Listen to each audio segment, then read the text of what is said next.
शांता शिव स्वरूप शिवकार नमो त्रियोग समाहिते तीन काल के जिनवर तीन काल के शिव तीन काल के मुनिवरा वंदो लोक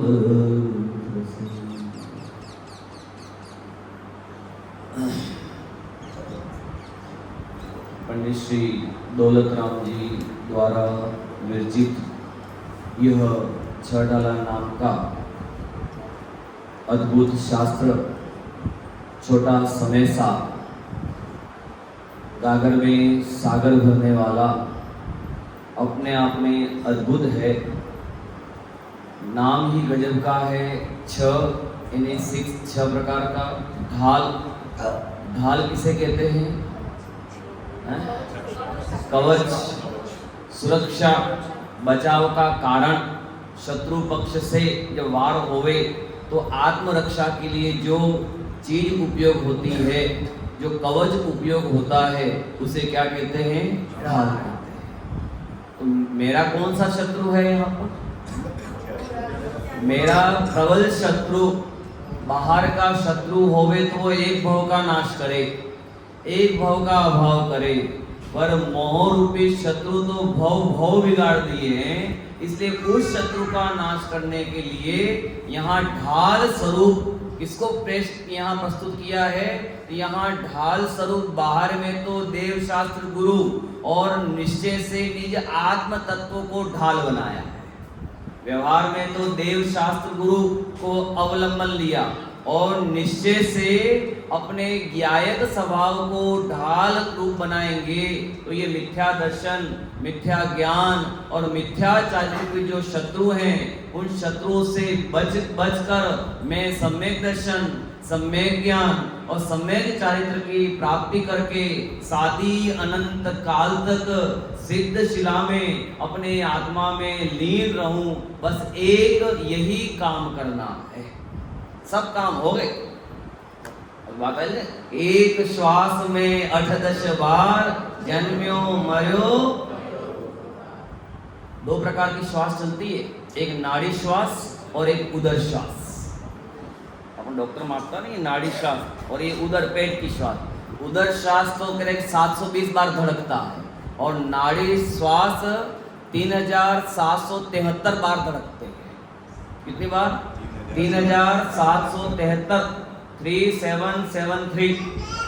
और उस नाड़ी श्वास के माप के अनुसार एक श्वास में 18 बार जन्म्यो मर्यो भयो दुख।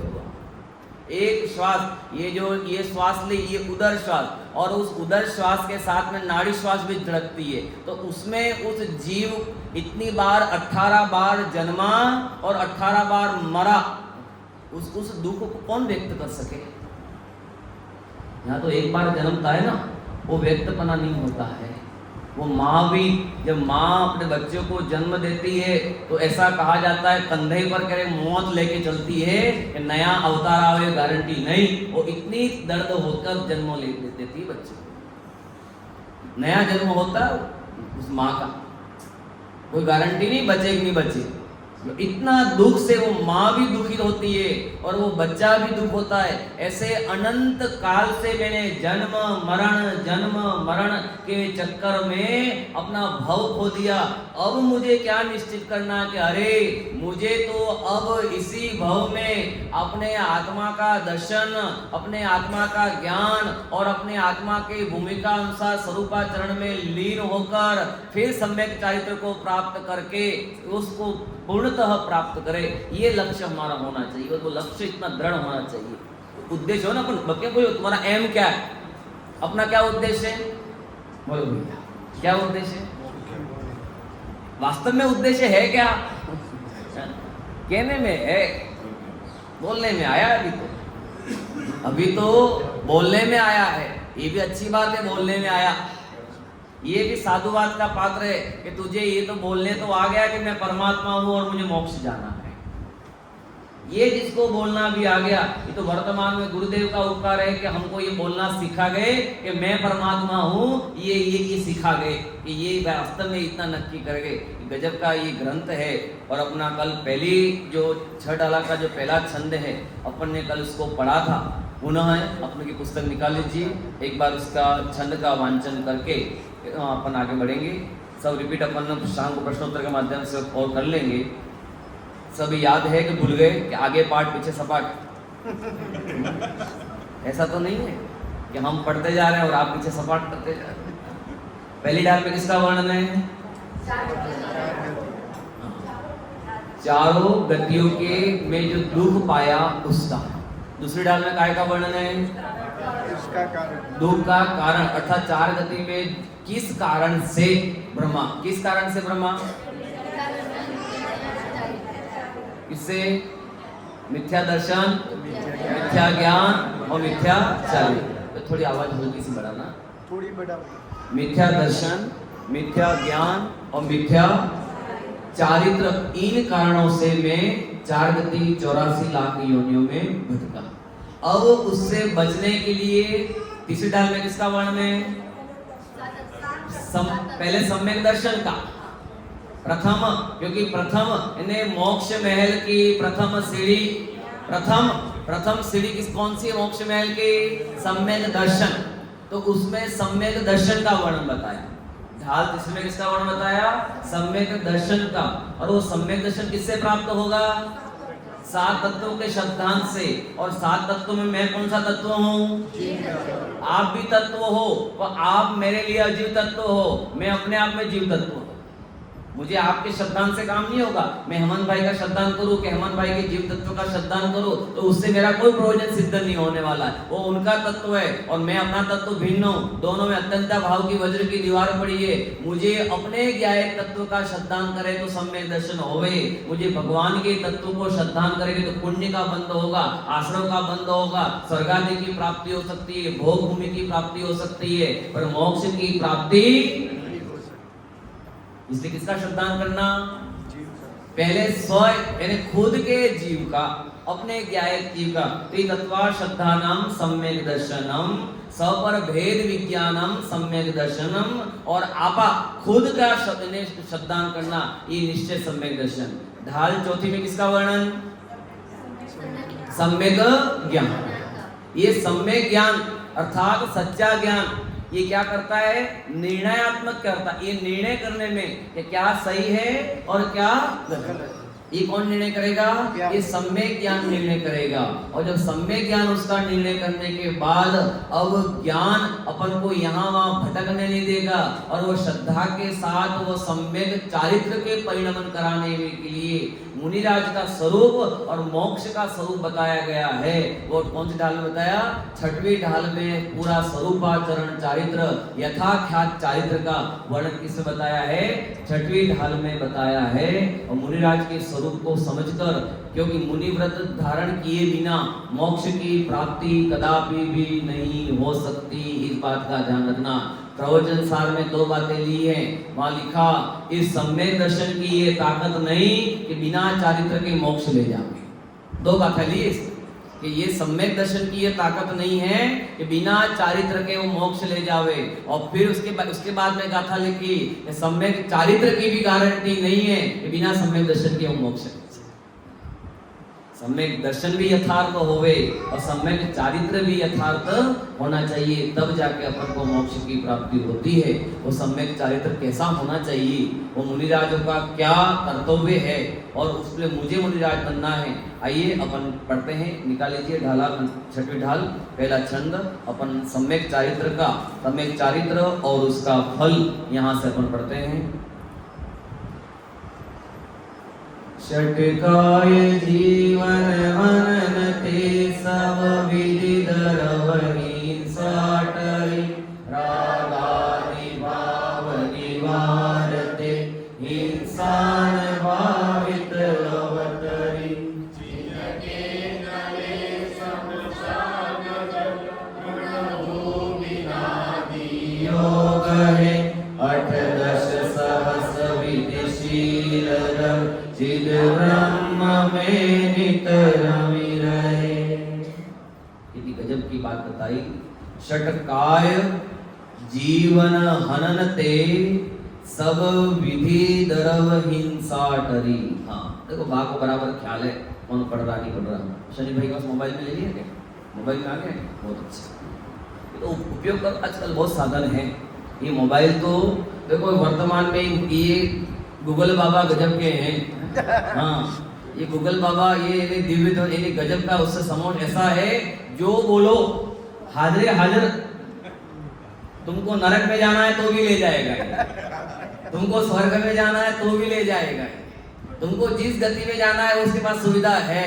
तुमको पापारम करना है तो भी मोबाइल के पास है, और तुमको पापारम से रहित तो होकर तुम्हें अच्छी बात सीखनी हो तो बोलो ये गजब का है। कोई कहता वर्तमान में पंचम काल है और पंचम काल में धर्म नहीं होता है, अरे हमें विज्ञानियों का लाभ नहीं मिलता है। मैं कह रहा हूँ वर्तमान में ये गजब का इंटरनेट और मोबाइल के माध्यम से इतना गजब का काम भी हुआ है कि आपको जब चाहे जिस समय, चौथे काल में तो तीर्थंकर का समोषण आता था तब बात सुनने मिलती थी। कब मिलती थी कि समोषण आता था तब बात सुने, कभी मुनिराज आवे तब सुनने मिलती थी, और अभी यहाँ कभी शिविर लगा हुए तब सुनने मिले। और मोबाइल से कहें कि चलो भाई साहब हुकुमचंद पाटिल साहब का प्रवचन चालू, रवींद्र जी का चालू, सोम प्रकाश जी का चालू, भाई जी का चालू, बोलो इतनी सुविधा है और फिर भी कहता है कि मुझे तो ये भगवान आत्मा समझ में नहीं आता। तो बोल तेरे अभाग्य की महिमा कैसी गाई जाए। इतनी सुविधा है भाई साहब, जब चाहे अपन लाभ ले सकते हैं। इतना सरल कर, हर चीज की कक्षा उपलब्ध मिल जाएगी आपको, हर चीज का प्रश्नोत्तर मिल जाएगा आपको। कहीं कुछ नहीं कि बच्चा भी समझ सकता है। आज नन्हा बच्चा भी होता है 2-3 साल में मोबाइल चलाना जानता है, पर अपन ने उनको धर्म से दूर कर दिया। संस्कार दो बच्चों को संस्कार नहीं दिया जाएगा ना तो 8 साल का बच्चा मुनिराज बन सकता है, 7 साल 3 महीना मोक्ष जा सकता है, 9 महीने तो माँ के गर्भ में चलेगी, 3 महीने ये, और 7 साल 8 साल का बच्चा सम्यक दर्शन की पात्रता रखता है। कितने साल का? 8 साल। क्योंकि 8 साल का बच्चा अभिषेक कर सकता है, 8 साल का बच्चा सम्यक दर्शन ले सकता है, 8 साल का बच्चा केवल ज्ञान ले सकता है, और 8 साल का बच्चा मोक्ष प्राप्त कर सकता है। इतनी योग्यता जागृत हो जाती है। अश्विन भाई की और उनके आयु पूछ लो कितने। हाँ भाई जी कह रहे अश्विन भाई और हेमंत भाई की आयु पूछो कितना काम हो गया। 8 वर्ष में केवल ज्ञान हो गया था। बोलो जिनसेन स्वामी, नाम सुना जिनसेन स्वामी? बोलो आजीवन दिगंबरत्व, आजीवन दिगंबरत्व।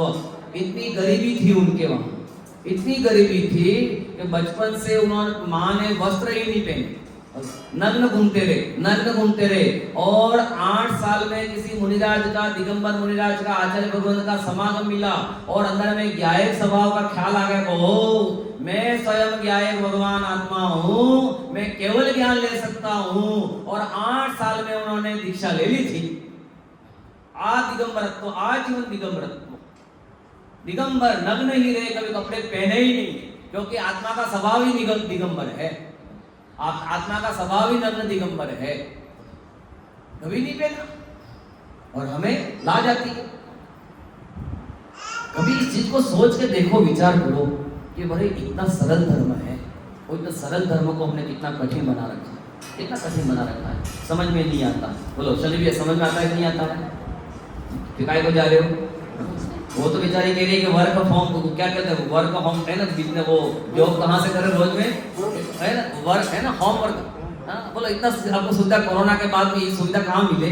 तो ये ने बैठे बैठे घर में चाय पियो, कॉफी पियो, बच्चों खिलाओ, सब काम करो, और बैठे बैठे कंप्यूटर से पैसा कमाते जाओ। इतनी सुविधा मिल रही है, कहीं घूमना जाना नहीं, कहीं फालतू ऑफिस में जाना नहीं, और घर बैठे से सुविधा मिल रही है। और शनि महाराज कह रहे हैं कि चलो यहाँ से चलो चलो, ऐसा नहीं करो भैया। बेचारे वो सुनना चाहते, तुम बाधक मत करो, तत्व की आराधना कराओ उसको, है ना। आपका कह रहे कि भाई जी बारो बोलते ना, हमने दोनों ने नियम लिए थे प्रथम फेरे में कि तेरे सुख की और सुविधा में, धर्म के क्षेत्र में मैं तुझे कभी बाधक नहीं बनने दूंगा, न मैं बनूंगी। बोलो आज ये वर मांगे आपसे, आपने वहां पर वचन मांगा था, अब मुझे क्या करो, पूरा करो। आज पूरा करने का दिन है। नियम वहां तो बोल दिया लोगों के सामने, समाज के सामने, क्योंकि वहां तो चाहे, और अब यहाँ पूर्ण करने में हमको जोर आता है। ऐसा नहीं, आनंद का अवसर है भैया। इतनी गजब जो षट काय जीवन हननते, ये प्रथम शुरुआत पंच महाव्रत की शुरुआत हो रही है यहाँ पर। ये प्रथम छंद में 4 महाव्रत, महाव्रत कितने होते हैं? 5। कितने महाव्रत होते हैं? पाप कितने होते हैं? कौन कौन से? हिंसा, झूठ, चोरी, कुशील, परिग्रह, ये 5 पाप हुए ना। वो 5 पाप के उल्टे 5 अनुव्रत और उसके 5 महाव्रत। पहला कौन सा महाव्रत? हिंसा का उल्टा अहिंसा। कौन सा? हिंसा का उल्टा कौन सा? 5 पाप के नाम तो याद है ना? कौन कौन से? हिंसा, झूठ, चोरी, कुशील, परिग्रह। देखो बहुत सरल क्लास दे रहा हूँ ना, बच्चों को पढ़ा रहा हूँ। अपन सब बच्चे ही हैं, बच्चे हैं कि नहीं? जब तक सम्यक दर्शन नहीं होवे तब तक बच्चे।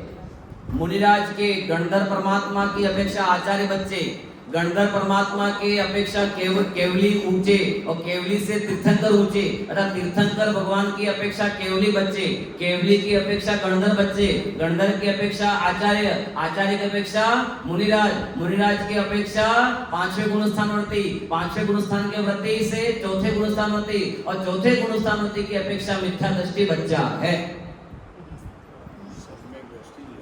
हाँ, लघु नंदन। सम्यक दृष्टि क्या है? केवली का लघु नंदन।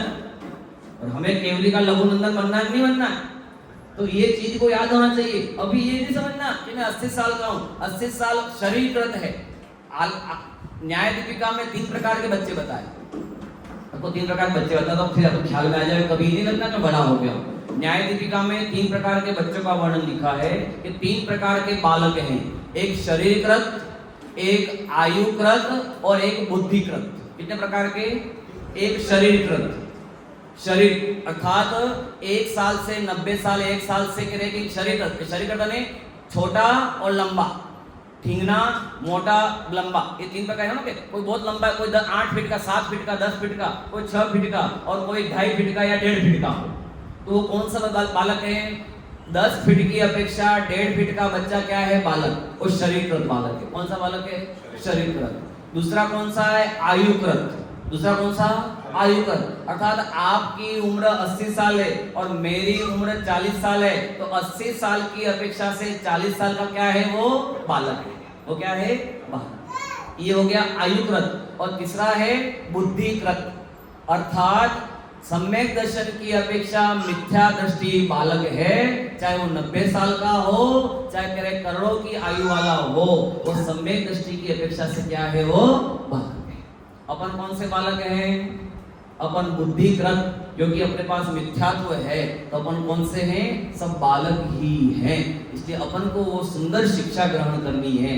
इसलिए 5 पाप का उल्टा करेंगे तो 5 अनुव्रत और मुनिराजों के लिए 5 महाव्रत। अहिंसा महाव्रत, अचौर्य महाव्रत 2 हो गए। तीसरा हिंसा, झूठ, चोरी। हिंसा, हिंसा का कौन सा हो गया? अहिंसा। झूठ का क्या हो गया?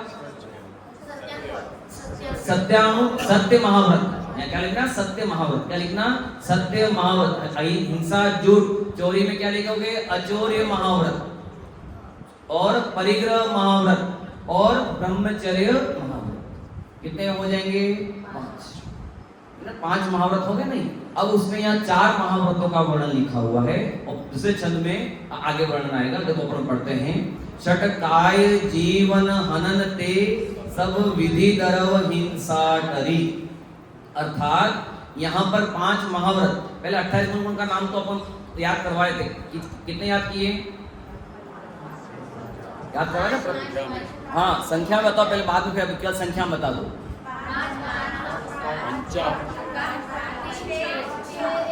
3 पंजे कितने हुए?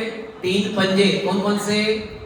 5 महाव्रत, 5 इंद्रिय विजय और 5 समिति। शनि भैया कितने हुए? कौन कौन से? शनि भैया बोलेंगे? पंडित जी बोलेंगे।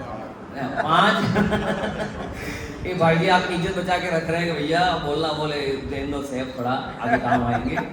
नहीं बोला हमारे जैसे तो हम लोग तो बोल सकते हैं ना, हम तो दोनों एक से हैं, छोटे बड़े का है, भाई भाई पूछ सकते हैं।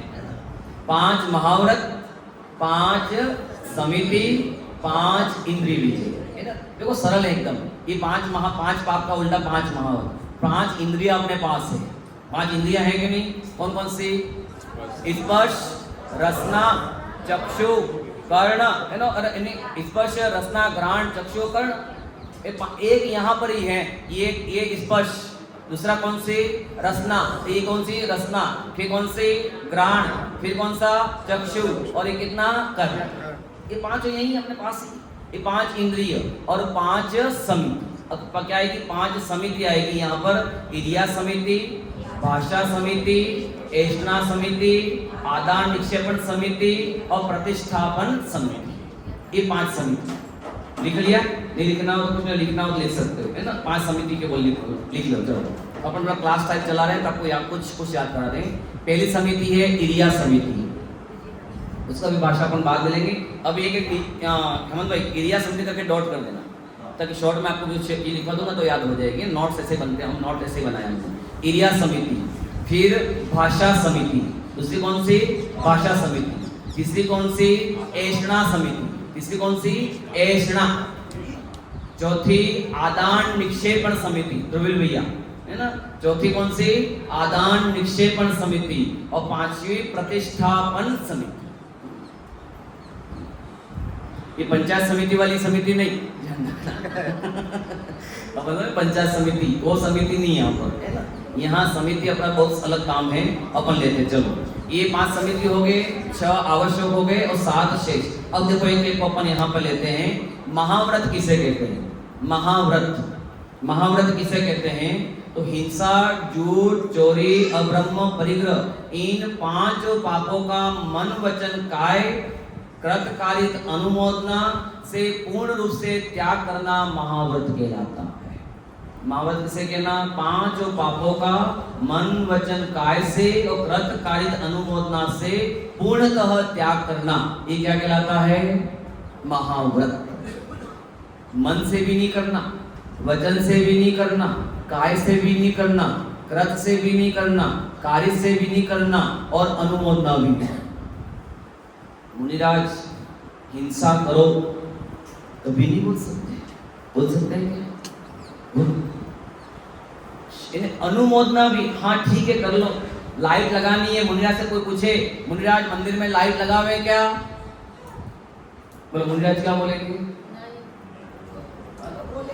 मतलब ही नहीं है, हाँ ना करने का मतलब ही नहीं है, ये चीज उनके योग्य ही नहीं है। क्योंकि एक लाइट लगाई या एक सीरीज लगाई, ये तो आपके यहाँ बंद चालू वाली नहीं, हम तो बंद चालू वाली तो हम बंद करा देते हैं। कभी कभी ये लगाते ना डेकोरेशन में, बंद होती है चालू होती है, बंद होती है चालू होती है, तो बंद चालू में बंद हुई तो जीव मरा, चालू हुई तो जीव जिंदा हुआ, फिर मरा फिर जिंदा, फिर मरा फिर जिंदा, फिर मरा फिर जिंदा। इतने अनंत जीव वहां 1 घंटे में अनंत जीव बैठे बैठे मार डाले आपने, सोचना इसके बारे में, कितने सूक्ष्म इन्हें ये जीव होते हैं, जीव राशि को। इसलिए हिंसा अहिंसा महाव्रत, इसलिए महाव्रत कहा है।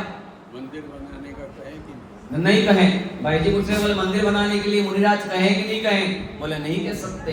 आपके यहाँ पर हमारे दिगंबर संतों में लोट लकार का उपयोग नहीं होता है, इन्हें हमारे इन्हें 10 प्रकार के लकार होते हैं, लट लकार, लिंग लकार, लोट लकार, विधिन लकार, आज्ञार्थ लकार, ये 10 प्रकार के ये लकार होते हैं। उसमें मुनिराज विधि लिंग लकार का उपयोग कर सकते हैं, करना चाहिए, करो, ये भाषा हमारे यहाँ पे नहीं चल सकती। क्या करो ये भाषा नहीं, करना चाहिए। और वो भी कोई शावक के वहां मंदिर नहीं होना चाहिए, बनाओ ये उद्देश्य नहीं दे सकते, क्योंकि इसका लाभ बताएंगे। हाँ लाभ बताएंगे, मंदिर बनाने का उद्देश्य नहीं दे सकते, क्योंकि उसमें समरम समारम आरंभ रथकारी कितने प्रकार की जीवों, कौन जीव पानी छान के कि मंदिर बनाएगा, ईंट लगाएगा, चुना लगवाएगा, नाना प्रकार के खुदाई होगी, कितने केचुए, कितने मच्छर, कितने नाना प्रकार के, यदि अनुमोदना कर दे तो उनको हिंसा में दोष लगा, अहिंसा महाव्रत में दोष लगेगा।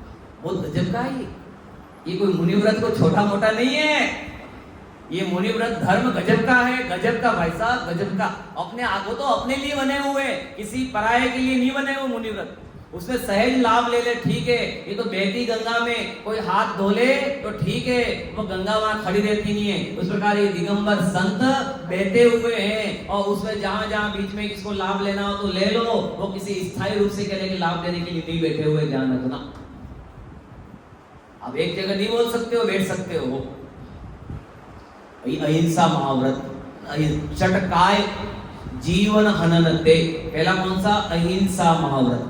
अहिंसा महाव्रत, षटकाय जीवन हननते, अर्थात 6 प्रकार के जीवों की हिंसा नहीं। 6 प्रकार के जीव कौन कौन से? भैया क्या नाम भूल जाता हूँ मैं। ईशान, अच्छा बोलो। नहीं निशान, निशान, हाँ वाह। ईशान इंद्र नहीं ना, नहीं वाला, जलेबी वाला। अच्छा वो तो याद रखूंगा ही रखूंगा, वो तो उपनाम हो गया। वो तो उपनाम है उनका, याद नहीं आ रहा वो जलेबी वाले भैया तो जल्दी याद कर लो। पर निशान भैया ये षटकाय तो होता है ना, कल पर्याय की अपेक्षा बात से जीव का स्वभाव क्या है? जीव जीव हो गया, जीव जानने वाला और देखने वाला नाम जीव। पर पर्याय की अपेक्षा से जीव के कितने भेद? आपको पढ़ा रहा हूँ सनकना, ये बाल बहुत पढ़ा रहा हूँ आपको। हमारी बच्चियां बैठी, हमारी बहुएं बैठी, हमारे कह की बहनें बैठी है छोटी, उनको मैं सब ये चीज सिखाना चाहता हूँ। पेन कॉपी कहाँ आपकी? पेन कॉपी दो इनको, लिखे, मैं देखूंगा अक्षर कितने अच्छे हैं, ठीक है ना। वो सब कंप्यूटर वाले हैं, फटाफट चलाते वाले हैं, वो हमको आता नहीं, हम तो पेन कॉपी वाले हैं। लिखो इस चीज, ये चीज आज लिख लेना आपने, ये जीवन पर्यंत नहीं भूलोगे, मेरी गारंटी। हमने कभी भी बोल के याद करने के साथ लिखा, सुबह 4 बजे जब पढ़े थे ब्रह्म मुहूर्त में उठ के पढ़ाई करके। और आज बच्चों को भी मैं सुबह एग्जाम हो या पहले हो 4 बजे उठा के उनको साथ में बैठ के पढ़ाई करा देते। नहीं उठो, रात को जल्दी सुना जाए। देखो रात को 10 बजे बाद तो राक्षस पहर चालू हो जाता है, भूतों का पहर चालू हो जाता है, व्यंतरों का पहर चालू हो जाता है। इसलिए रात्रि को आप 10 से 11 बजे के बाद में जगना बंद करके सो जाना चाहिए, क्योंकि इसके बाद पिशाचों का कह रहे कि प्रहर चालू हो जाता है। हमारी तीर्थंकर की माता मनोहर पहर में स्वप्न देखती थी। कौन से पहर में? मनोहर पहर, अर्थात सुबह अर्थात 3 से 4 बजे का जो मनोहर पहर है, रात्रि के अंतिम अर्थात सुबह होने से 2 घंटे 3 घंटे पहले वो मनोहर पहर होता है, उसमें 16 स्वप्न देखती थी वो तीर्थंकर की माता। तो अच्छे ब्रह्म मुहूर्त उसके बाद आता, उसके पहले मनोहर पहर आता।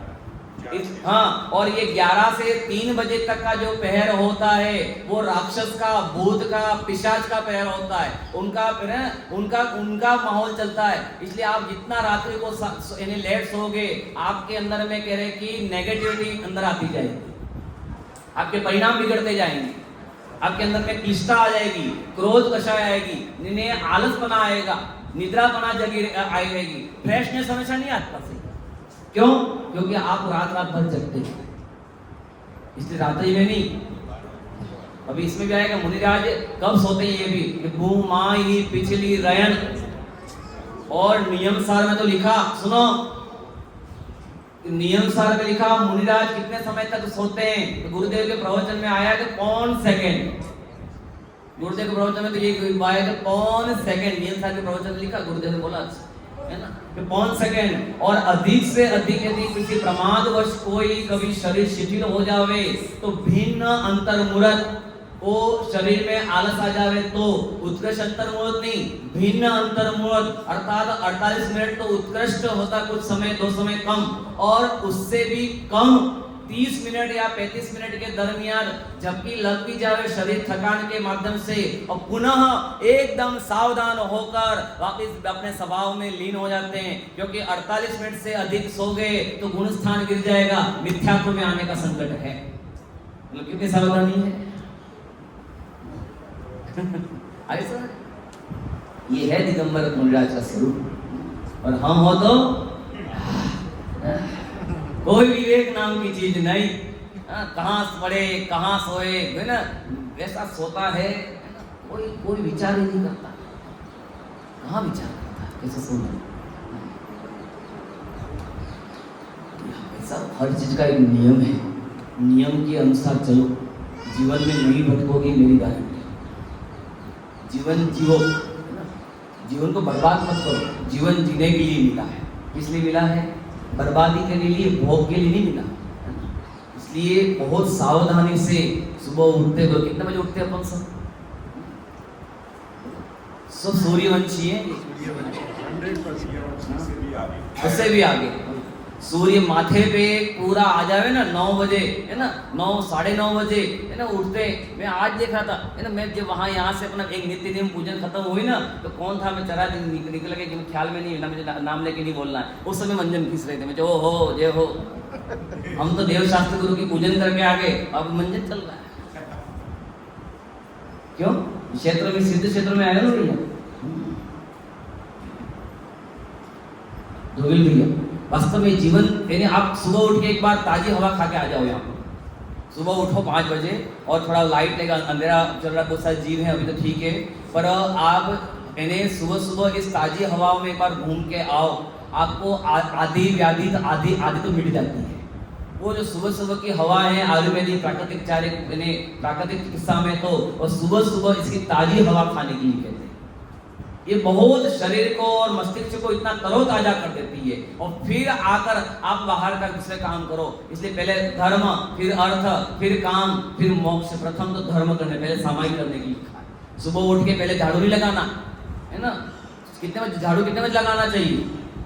ये षटकाय आए ना, मैं विधि बता रहा हूँ। मैं ये षटकाय में अपने लिए भी उपयोग है, केवल मुनिराज के लिए नहीं है। षटकाय जीवन अनंत मुनिराज के लिए नहीं है, मेरे लिए भी है। कैसे? कि आप सूर्य का उदय न होए तब तक झाड़ू लगाओगे तो जीव दिखेगा ही नहीं। इसके पहले उठते ही पहले गद्दे से नीचे आकर चटाई बिछाकर या ऐसे सीधा बैठकर पहले सामायिक करने की बात है, पहले ध्यान करने की बात है। पहले नमोकार मंत्र का जाप करके अच्छे से बैठकर फिर सूर्योदय की किरण निकले तो प्रथम तू क्या कर, अच्छे से परिमार्जन कर, झाड़ू निकाल कर उन जीवों को अपने अपने जगह पर पहुंचाओ। क्या अहमदाबाद वासियों को झाड़ू लगाने की बात कर रहे हैं? हाँ भाई जी, भैया इनके यहाँ तो रईस लोग हैं, इनके तो काम वाली बाइयां आती है, पोछे वाली काम वाली आती है, और पोछे वाली को क्या विवेक रहता है कि जीव को चींटी को बचाना या नहीं बचाना। सब सहा ऊपर से लेती है। वो क्या पॉप बोलते हैं, उसको क्या बोलते हैं? पॉप, मॉप क्या बोलते हैं भगवान? क्या तो शब्द है उसके, और उसमें डुबा डुबा के पोछा कर दिए और सबको साफ सुथरे साफ। दोष किसको लगता है? जिसको जो करा रहा है उसको लगता है। करज कायदा नहीं होता, आप करा रहे हो ना। सब हम हमारे घर पे, मैं आप बड़प्पन की बात नहीं करता हूँ। काम वाली मेरे घर पे है, बर्तन वाली है, पर हम उसको पानी जब वो बर्तन धोने आती है तो पहले दोहरे छन्ने से 2 तगारे 2 टब भर के देता हूँ, बोले इस पानी से बर्तन धोना, नल वाले से पानी नहीं धोने देता।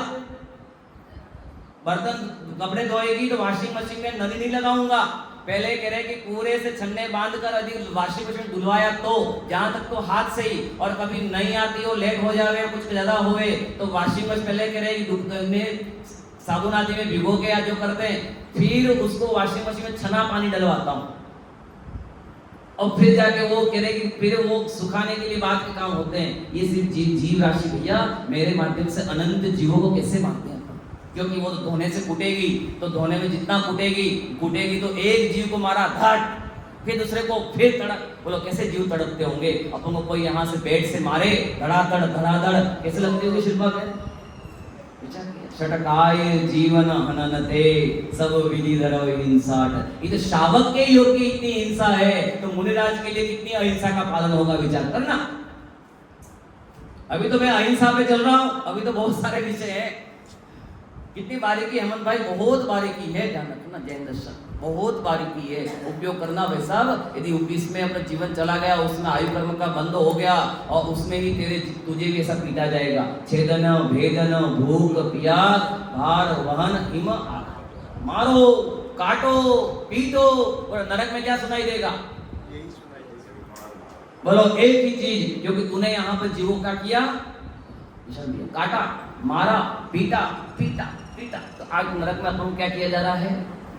ऐसा उस बात लिखा कि वो प्रथम नरक के, वहां जो प्रथम नरक है, और प्रथम नरक के जो दुखों का यदि वर्णन किया जावे तो अष्टापद और चतुर्थ काल के जो हाथी हैं उनका भी हृदय फट के बाहर आ जाता। इतनी चिंगाड़े होती है वहां जोर से, इतनी मारामारी होती है वहां, ऐसे मारा जाता है, बस कोई इलाज नहीं वहां पर।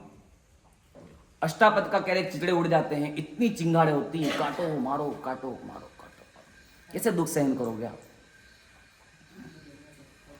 जीवों की रक्षा करना चालू करो अंदर से। मैं खुद है ना, हिंसा कितने प्रकार की है? हिंसा कितने प्रकार की? हिंसा 2 प्रकार की। कितने प्रकार की? ये चलो अहिंसा महाव्रत में, तो अहिंसा व्रत में महाव्रत में ये जीव बताए कि षटकाय के जीव में कौन कौन से लिए? जीव 2 प्रकार के। कौन से? एक त्रस और स्थावर। कितने प्रकार के जीव?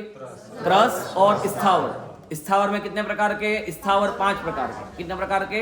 5। पृथ्वी, अग्नि, जल, वायु, वनस्पति। पृथ्वी का एक जीव, ये जो पृथ्वी है ना, ये पृथ्वी का एक जीव। मुनिराज कभी भी पृथ्वी पर चलते हैं तो कैसे चलते हैं? ये पीछे इरिया समिति पीछे आएगी। 4 हाथ जुड़ा प्रमाण, 4 हाथ आगे देखकर कोई जीव यहां वहां बातें करते हुए नहीं चलेंगे। बैंड बज रहा हो पीछे मुनिराज चलेंगे, ऐसा नहीं चलेंगे। ढोल नगाड़े बज रहे हो और पीछे चलेंगे, ऐसा नहीं चलेंगे। एकांत में और आगे 4 हाथ जमीन देखकर वो शोध कर मुनिराज चलते हैं, क्योंकि मेरे माध्यम से किसी जीव की हिंसा न हो। 5 बजे तो नहीं ना? हाँ 5 बजे तो 2 में है, तो वहां किसी प्रकार से वहां जीवों की हिंसा वो नहीं होते हैं। इतना बारीकी से मुनिराज चलते हैं। हिंसा एक भी जीव मेरे माध्यम से, षटकाय, पृथ्वी, अग्नि, बोलो अग्नि, यदि छाया मुनिराज धूप में बैठे हों, धूप से आ रहे हों और धूप से छाया में जाना पड़ता होवे, तो क्या करेंगे? पहले धूप के जीवों को पिच्छी से परिमार्जन करेंगे। क्या करेंगे? पहले पिच्छी से परिमार्जन करेंगे, फिर छाया में जाएंगे और पुनः छाया में जाकर पुनः पिच्छी फिर घुमाते हैं। कितनी बारीकी चीजें। एक मेरे माध्यम से किसी भी जीव का हनन न हो। पृथ्वी का यानी जल का ही, पृथ्वी का ही, अग्नि का ही, वायु का ही, ये वायु के जीवों को किसी प्रकार से विराधना करना नहीं चाहते हैं, इसलिए मुनिराज पंखे आदि का उपयोग नहीं करते हैं। कोई हवा करता है तो हवा का उपयोग नहीं करते हैं। ये सब चीजें मुनिराज के लिए निषेध मना, उपसर्ग मानते हैं अपने आप को। मंदिर में हाँ। पंखा नहीं हो तो अपने पुस्तक से करना कि नहीं? कभी अविवेक हो जाता है, बोलो अविवेक के काम हो जाते हैं। अपन को थोड़ा भी 3 लोक की माता है मेरे पास, है ना, ये 3 लोक की माता तो ज्ञान कराने वाली, अब उसकी इतने शरीर के प्रति आसक्ति कि इसी पुस्तक से हवा करने लग जाता है। नरक को याद करना उसे। हाँ, नरक को याद करना कि नरक में क्या बच सकते हो क्या? वहां पर आपको वो इतनी प्रचंड गर्मी पड़ती है, प्रचंड गर्मी। कौन सा पंखा मिलता है? हाँ पंखा कुछ नहीं मिलता यहाँ तो चालू कर दिया ये तुरंत ही, है ना, जरा एक दिन वो हो जाए करके तुरंत चालू कर दिया। इतना बारीकी जैन दर्शन और मुनिराज अपनी कितनी कठिन साधना करते हैं, तब जाके आत्मा से परमात्मा मिलता है। ये फोकट का थोड़ी है कि तुमको कह रहे कि ऐसे मिल जाए, चलो आत्मा परमात्मा, ऐसा नहीं मिलता। बहुत अभ्यास चाहिए। ये अहिंसा है ना, पृथ्वी, जल, अग्नि, वायु, वनस्पति, है ना, 10 लाख वनस्पति की जो भेद बताए थे, मुनिराज वनस्पति काय का उपयोग नहीं करते हैं, कभी घास पे नहीं चलते हैं। घास पे चलना अर्थात गर्भवती स्त्री पर नृत्य करते हुए पैर रख के चलने का पाप मिलता है। अपन खाने जाते हो ना, कहाँ पे जाते हो? बफेलो सिस्टम में। बफेलो सिस्टम बोलो उसको, बफेलो, बफर नहीं, क्या हेमंत भाई? बफेलो यानी बफेलो मीन्स भैंस, गाय, बैल। वो कैसे चलते हैं? चलते हुए चलते हैं, जहां चाहे वहां मुंह मारा। तो हमने भी क्या करते हैं वहां, हाँ, वो कह रहे कि वहां घास पे चप्पल जूते पहनकर अनंत जीवों को रोंद कर सबके स्टोलों में भीख मांगता, देना बाबा, देना बाबा, देना बाबा, भीख मांगते उनके खाता है। कभी कभी आश्चर्य होता है कैसे भीख मांग लेता है। आप अश्विन भाई, आपके लड़के की शादी होवे और आप मेरे घर पर आमंत्रण देने आए थे ना, तो 3-3 बार कह रहे कि झुक के आमंत्रण दे के गए थे। हेमंत भाई, मैं आपके घर पे आमंत्रण देना हूँ, मेरे बेटा बेटी की शादी होवे कि हेमंत भाई मेरे बच्चे की शादी में, बच्ची की शादी में आना, ये आप पत्रिका लो, आना साहब, आना साहब, आना साहब। साहब आए तो साहब यहाँ भीख मांग रहे। कैसे मांग लेते आप? 3 लोग के नाथ, तुझे शर्म नहीं आती क्या? इन्हें इडली के लिए, डोसे के लिए ना वहां पर पसीना से लत पर उसमें वहां पर ऐसा मांगता है, टूट पड़ता है, टूटता है वहां पे। कभी कोई देखता है जीव कैसे खा लेता है। जीवों को रौंदते हुए, घास में चलकर अनंत जीवों को मारते हुए, कभी भी घास पे नहीं चलना। जहां पर शैवाल लगी वहां शैवाल पर मत चलना। अनंत जीवों को रौंद दौड़ करना, बचना, जहां तक बचने का उपाय पूरा करना है ना। लोग ये तो बोलते हैं आयुर्वेदिक बाहर में ही लोग कि घास पे चलने से रोशनी बढ़ती है, सब बातें हैं है ना। तू अच्छा प्रयास कर, यदि अपने आंखों की रोशनी बनानी है तो अपने पास भी है। राजू दीक्षित का भी अपना आयुर्वेदिक चल कि भैया ये बासी थूक है ना, लेकर करेगी यहाँ आंखों में रोड लगा, चश्मे उतर जाएंगे 6 महीने में। दाद हो गई हो, चर्म रोग हुआ हो तो अपनी बासी थूक कह रहे कि अपने यहाँ अंगों पे लगाओ। ये बहुत बड़ा कह रहे कि अपने पास कह रहे कि यहाँ आयुर्वेदिक इलाज है, बहुत बड़ा मेडिकल है अपने पास, पर उन जीवों को मत दो। बहुत सारी औषधियां तो अपने पास है घर में ही, इनका उपयोग करना चाहिए। इसलिए षट कायन जीवन हननते सब विधि द्रव हिंसा करी। सब प्रकार की द्रव्य हिंसा और भाव हिंसा, 2 मिनट में खत्म करता हूं, समय हो चुका है। हिंसा कितने प्रकार की? 2 प्रकार की। कौन कौन सी? द्रव्य हिंसा और भाव हिंसा। द्रव्य हिंसा में क्या ले लिया? ये 6 प्रकार के जीवों की रक्षा करना। और भाव हिंसा में अपने आत्मा में राग द्वेष आदि की उत्पत्ति नहीं होने देना। ये कौन सी हो गई? ये आत्मा में राग द्वेष की उत्पत्ति होना, ये हिंसा। और आत्मा में राग द्वेष की उत्पत्ति नहीं होने देना, ये अहिंसा।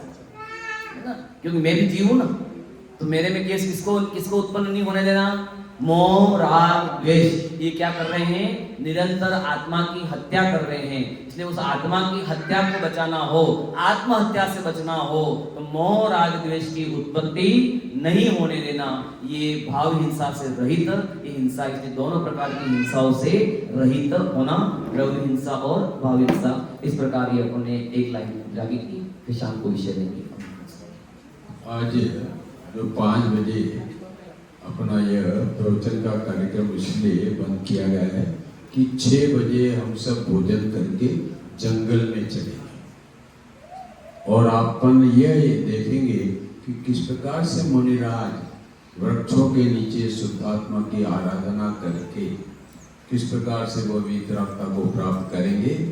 कल ये होगा। और 5वां अपने कावेरी नदी पर चलेंगे और कैसे मुनिराज नदी किनारे खड़े रहकर पद्मासन में या खड़गासन में शुद्धात्मा की आराधना करते हैं। ऐसी भावनाएं अंदर में अपन संजोएंगे। ये 2 दिन और तीसरा दिन अभी नहीं बताता, भूल जाओगे ना। तीसरा दिन कल बताओ, परसों बताओ। इसलिए क्या हेमंत जी कहाँ चलेंगे? 6 बजे। क्यों कहा कि सब लोग 6 बजे भोजन कर लेंगे? समझे? 6:30 पौने 7 तक नहीं चलेगा लाला। 6 बजे भोजन करना पड़ेगा, तभी आप जंगल में यह दृश्य देख पाएंगे। ये संभवनाथ तीर्थंकर का समोषण आया था और उसमें कितने हमारे मुनिराज थे और यहाँ 350 करोड़ मुनिराजों ने यहाँ पर तपस्या करके निर्वाण प्राप्त किया। वो आपको दिखाएंगे हम कि कैसे वृक्षों के नीचे मुनिराजों के टोले बैठते थे, कैसे हमारे नदी किनारे कोई खड़गासन में शुद्धात्मा की आराधना आराधते थे। ये सारे दृश्य हम देखेंगे तो हमारे अंदर में भी ये संसार से विरक्त का भाव आएगा। इसलिए आप सबको कितने बजे तक भोजन कर लेना है? 6 बजे। और 6 बजे अपना शोभा यात्रा निकलेगी वन की। हाँ, चप्पल जूते नहीं पहनेंगे, चप्पल जूते नहीं। इतनी सारी बहुत सारे चीज हैं, सब तैयार हैं। अरे नहीं भाई जी, ये कुंभल है अहमदाबाद के लोग, कंकड़ में नहीं चल पाए। बहुत सारे कंकड़ में चलोगे तो आपको बीपी नहीं होगी। हाँ, मैं यही कहने वाला था, बिना चप्पल के चलोगे तो 80% पृथ्वी बल मिलेगा। तो भाई उस समय 1 रुपये से याद नहीं आने वाला। निज निधि निज में बता